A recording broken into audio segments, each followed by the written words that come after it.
Kita tentu saja melihat satu dua perbedaan yang ada di masyarakat itu sendiri. Maka disinilah kunci pentingnya kita mempelajari moderasi beragama agar menumbuhkan ukhuwah persaudaraan di NKRI.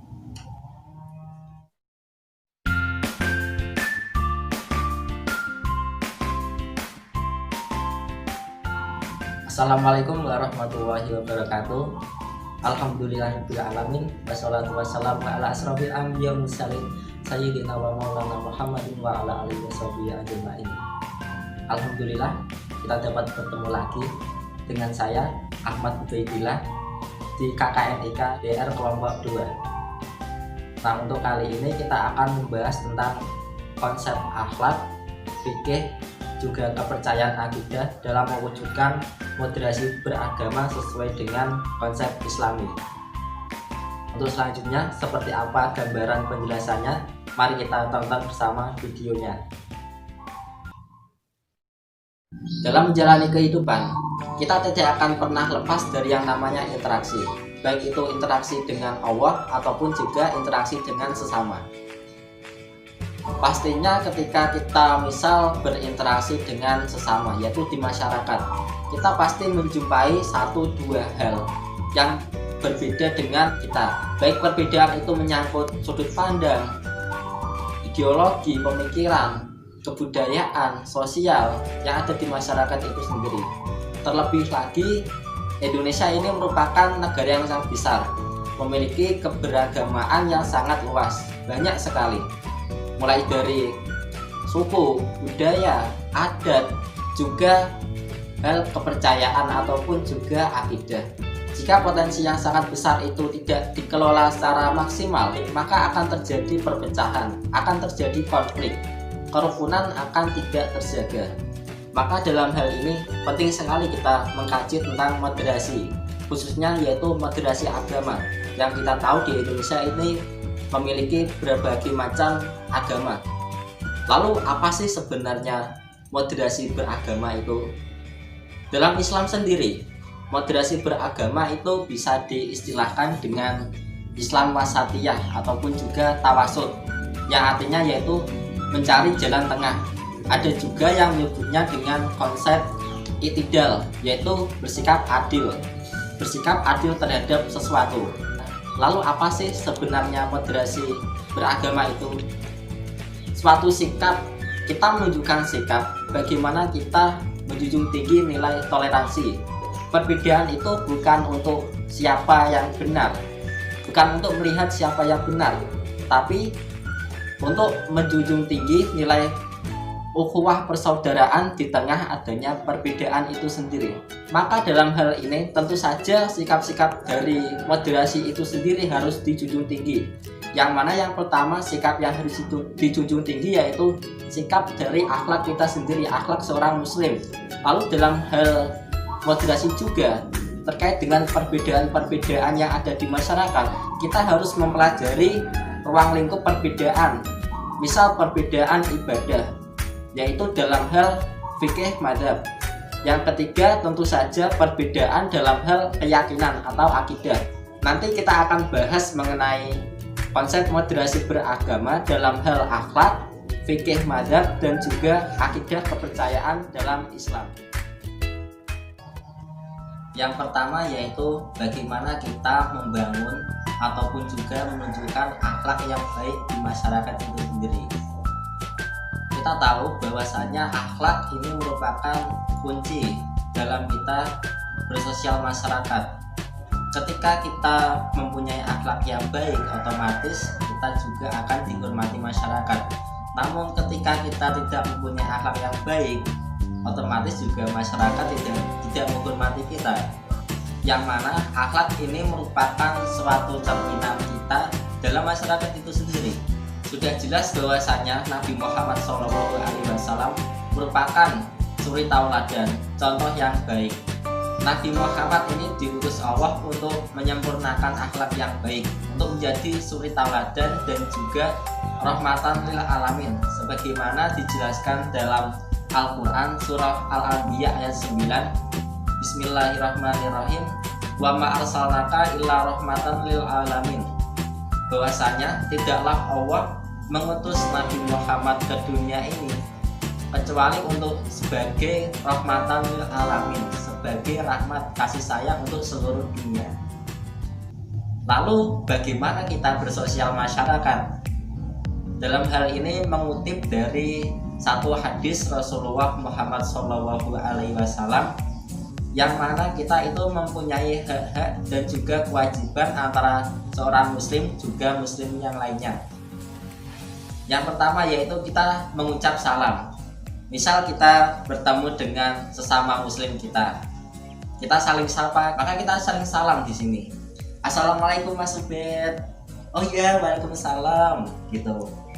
Kita saling menyapa, kita saling memberikan salam, dan juga kita saling mendoakan satu yang lain.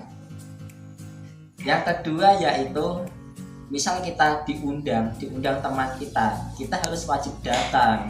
Kita menghormati undangan dari teman kita. Adapun yang ketiga yaitu kita saling memberikan nasihat, amal ma'ruf nahi munkar.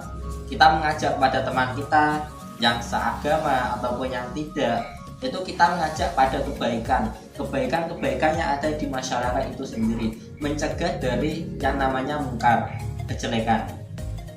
Adapun yang keempat yaitu ketika teman kita sakit, maka kita harus menjenguknya, kita harus membesuknya, kita bawakan buah-buahan.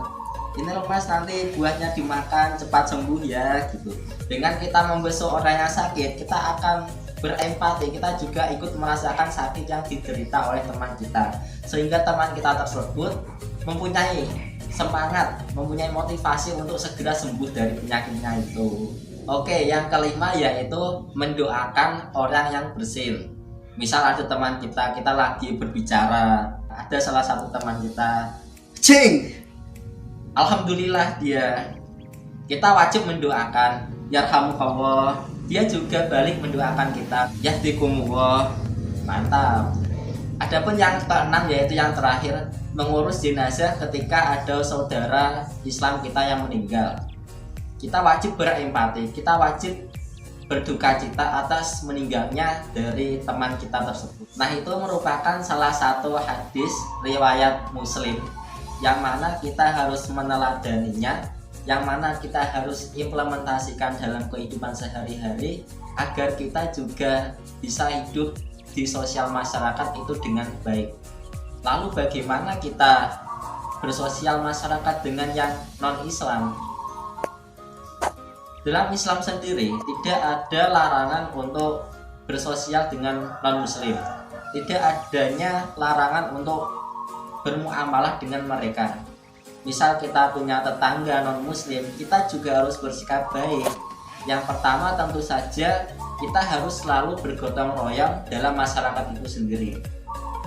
Misal satu contoh gini, kita ada kerja bakti sosial bareng di tengah masyarakat. Kita ajak untuk gotong royong tersebut, kita ajak saling baur-membaur antara satu yang lain, gitu ya. Yang kedua, kita tidak boleh aniaya terhadap mereka. Mereka juga manusia, kita juga manusia. Adapun yang ketiga, kita juga harus berbuat adil dengan mereka. Misal kita punya acara, kita punya makan-makan di rumah, kita juga harus memberikan mereka makanan gitu, nggak boleh dibeda-bedakan antara Islam dan juga non-Islam gitu. Adapun yang kedua yaitu membangun moderasi beragama dalam ruang lingkup fikih mazhab. Dalam kehidupan sehari-hari pastinya kita tidak akan lepas dari yang namanya ibadah. Nah, ibadah ini diatur dalam syariat Islam. Syariat itu apa sih? Syariat itu fikih. Fikih ini adalah sebuah syariat yang mengatur bagaimana tata cara beribadah kita dalam kehidupan sehari-hari. Fikih ini ruang lingkupnya banyak sekali ya. Fikih ini disebut juga adanya dengan fikih mazhab. Fikih mazhab itu sendiri ada 4 dalam Islam. Yang pertama yaitu mazhab Hanafi, kedua mazhab Maliki, ketiga mazhab Syafi'i, yang keempat yaitu mazhab Hambali. Keempat mazhab ini itu merupakan pegangan kita dalam beribadah kepada Allah. Misal dalam hal sosial di masyarakat, kadang kita itu sering menjumpai adanya praktek beribadah yang berbeda dengan kita. Salah satu contoh itu adalah pelaksanaan sholat. Ketika takbiratul ihram itu ada yang mengangkat tangan telinga, Allahu Akbar gitu. Ada juga yang mengangkat tangan sampai di dada, Allahu Akbar. Ada juga yang tidak mengangkat tangan, langsung bersendekap gitu. Namun yang paling kita rasakan ketika kita berbicara sholat ini, tata cara sholat yang ada di tengah masyarakat, kita berbicara sholat subuh.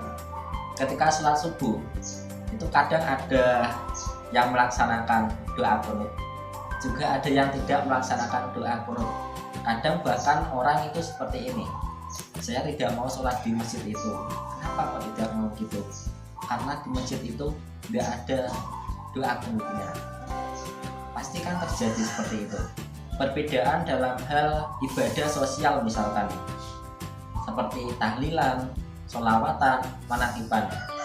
Kadang ada sebagian orang yang menyebut bahwasanya ibadah-ibadah itu termasuk bid'ah.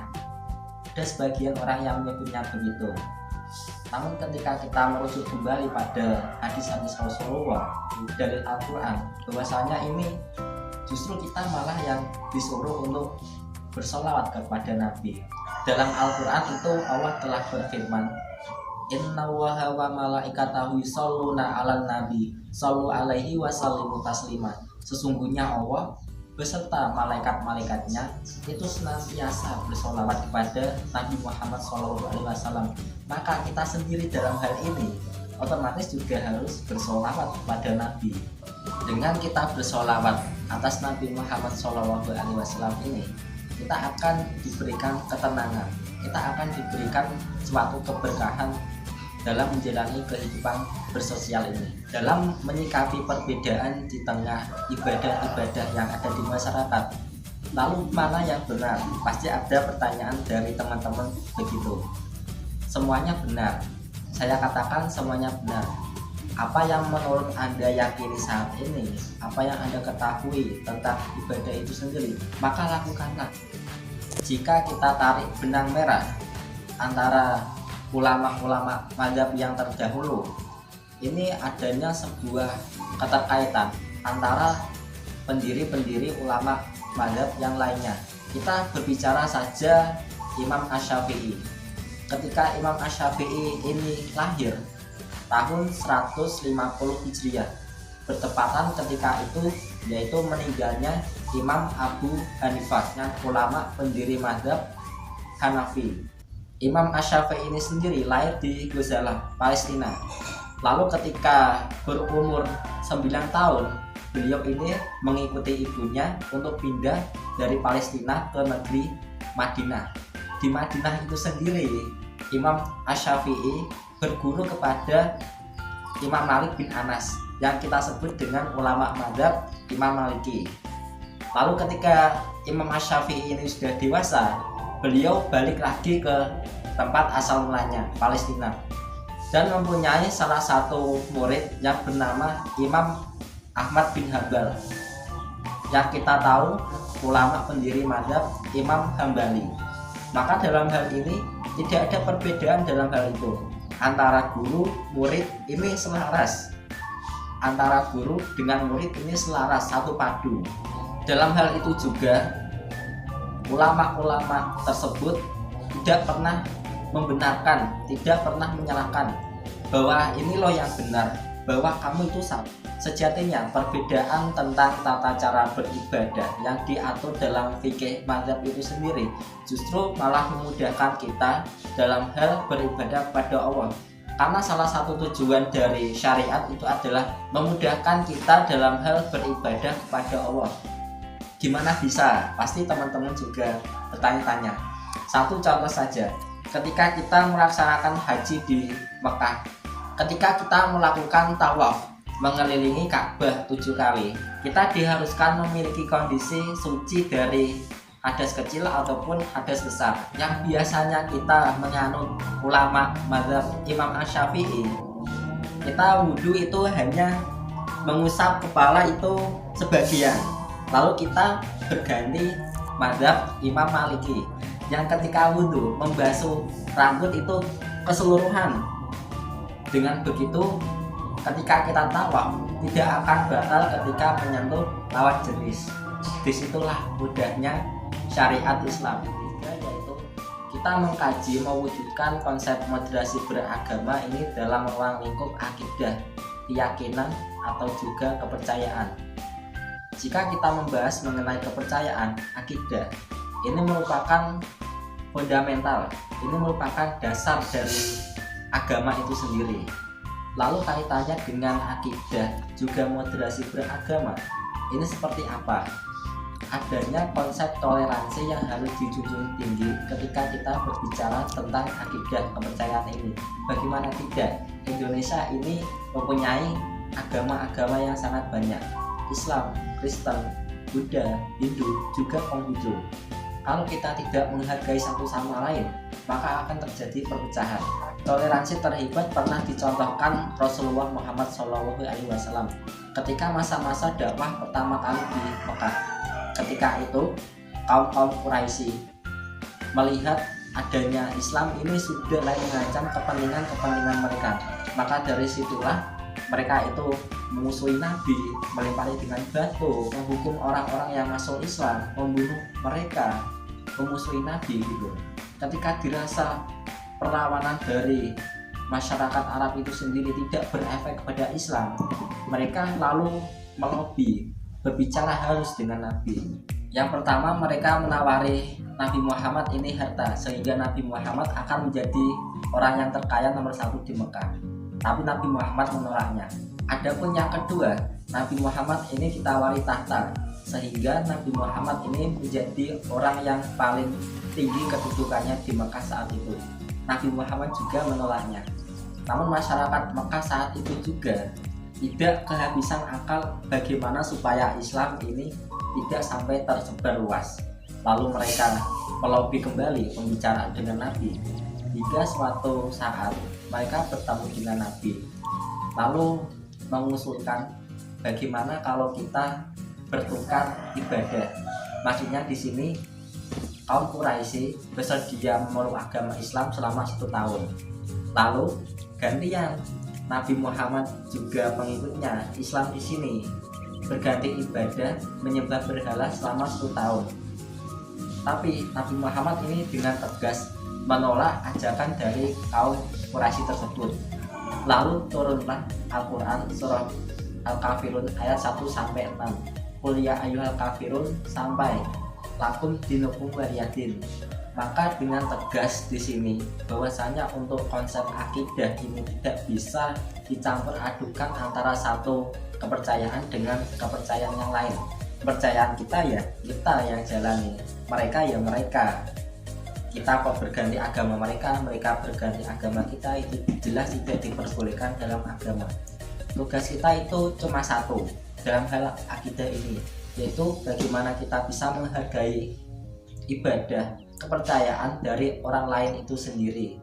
Maka dengan itu akan terciptanya persaudaraan, kerukunan, juga tali ukhuwah yang ada di Indonesia. Demikian yang dapat saya sampaikan.